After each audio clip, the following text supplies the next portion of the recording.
যদি না লড়াইটা জাতের ছিল, ভাতের ছিল না। আর মমতা বন্দ্যোপাধ্যায় বুঝতে পেরে গেছে। কি বুঝতে পেরে গেছে?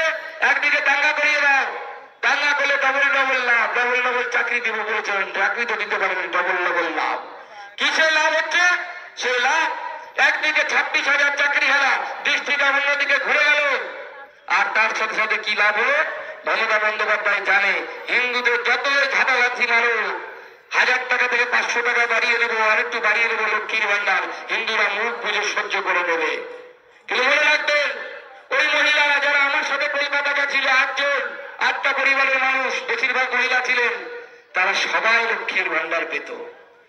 একজন প্রধানমন্ত্রী আবাস যোজনা বা বাংলার আবাস যোজনা মুখ্যমন্ত্রী যাকে বলেন, তারও ঘর ছিল।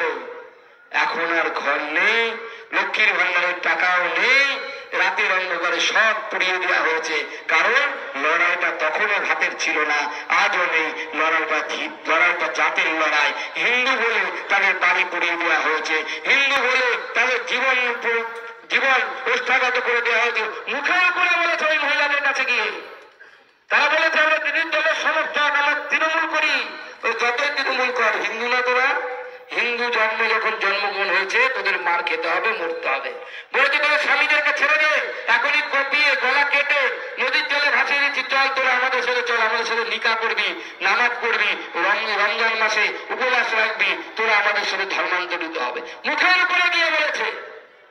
শিব বলে আমরা কতদিন এই সাম্প্রদায়িক সম্প্রীতি বলে বলে চালাবো, মিথ্যে কথা বলে চালাবো, ভাবের ঘরে চুরি করবো?